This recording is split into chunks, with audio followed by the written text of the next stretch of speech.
سیدہ عائشہ رضی اللہ تعالیٰ عنہ فرماتی ہیں کہ ایک دن حضور کا درہ رحمت جوش میں تھا اور حضور نے فرمایا عائشہ جو مانگنا ہے مانگ لو۔ میں نے عرض کی یا رسول اللہ اگر آپ اجازت دیں تو میں اپنے باپ حضرت ابو بکر صدیق رضی اللہ تعالیٰ عنہ سے مشورہ نہ کر لوں کہ میں نے کیا مانگنا ہے؟ تو فرمایا کہ جاؤ مشورہ کر لو، مشورے کی اجازت بھی ہوگی۔ میں اپنے والد گرامی کی خدمت میں حاضر ہوئی اور کہا کہ دریائے رحمت جوش میں ہے اور رحمت کا باڑا برس رہا ہے۔ حضور نے فرمایا عائشہ جو مانگنا ہے مانگ لو، یہ اتنا سنہری موقع ہاتھ آیا ہے تو میں چاہتی ہوں کہ کوئی مانگوں تو اہم شے مانگوں۔ تو آپ کی خدمت میں حضور سے اجازت پا کے حاضر ہوئی ہوں، مجھے بتایا جائے کہ میں حضور سے کیا مانگوں تاکہ کوئی چھوٹی چیز نہ مانگوں، بڑی چیز مانگوں۔ تو حضرت ابو بکر رضی اللہ تعالیٰ عنہ نے فرمایا کہ بیٹا حضور سے جا کے کہنا کہ معراج کی خلوت خاص میں اللہ نے آپ سے جو راز کی باتیں کی تھی ان باتوں میں سے ایک بات بتا دو۔ مانگا بھی تو علم مانگا، اور عائشہ میرے سے وعدہ کرو جو حضور بتائیں مجھے بھی آگے بتانا ہے۔ ام المومنین حاضر خدمت ہو گئیں۔ حضور نے پوچھا عائشہ مشورہ ہو گیا؟ کہا جی حضور ہو گیا۔ کہا مانگو کیا مانگتی ہو؟ کہا حضور معراج کی خلوت خاص میں جب اللہ کے حضور حاضر ہوئے رب نے آپ سے راز کی باتیں کی تو ان باتوں میں سے ایک بات بتا دیں۔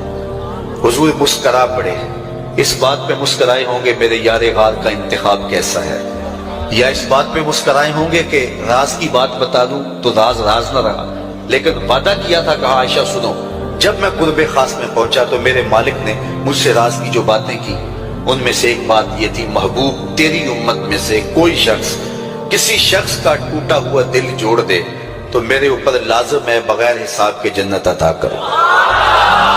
ام المومنین بہت خوش ہوئی اور اپنے والد گرامی سیدنا ابو بکر صدیق رضی اللہ تعالیٰ عنہ کے پاس آئیں اور ساری کہانی سنائی۔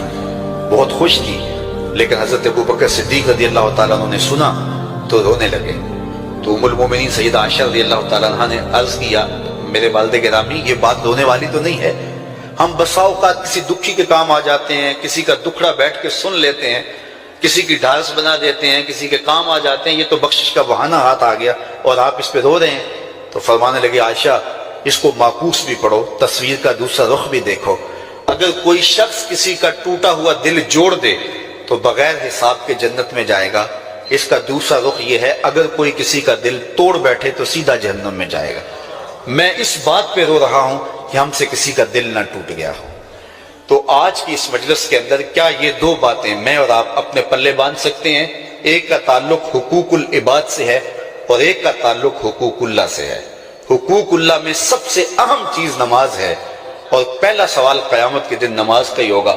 بلکہ حضور نے معراج میں جو مختلف مظاہرے دیکھے ان میں ایک چیز یہ بھی دیکھی، کچھ لوگوں کے سر پتھر سے کچلے جا رہے تھے، پھر صحیح ہو جاتے، پھر کچلے جاتے۔ جبریل سے پوچھا یہ کون لوگ ہیں؟ تو کہا آپ کی امت کے یہ لوگ وہ لوگ ہیں کہ جن کے سر نماز سے بھاری رہتے تھے۔ نماز کا کہو نہ بے نمازی کو، تو وہ پہلا بہانہ تو یہ لگائے گا کہ میرے کپڑے ٹھیک نہیں ہیں۔ میرے بزرگ فرمایا کرتے تھے تیرے کپڑے کیسے پاک ہو سکتے ہیں؟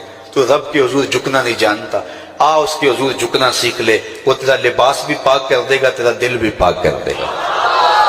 تو دوسرا بہانہ ہے، دوسرا بہانہ یہ ہوتا ہے کہ ہفتے کو شروع کروں گا جی، پہلی تاریخ سے شروع کروں گا۔ یہ وہ بندہ کہہ رہا ہے، ہفتے کا وقت وہ دے رہا ہے جس کے پاس ایک لمحہ بھی اپنا نہیں ہے، جس کو یہ نہیں پتا کہ اٹھنے والا اگلا قدم کہاں ہوگا۔ وہ کہتا ہے انشاءاللہ ہفتے سے شروع کروں گا، فجر سے شروع کروں گا۔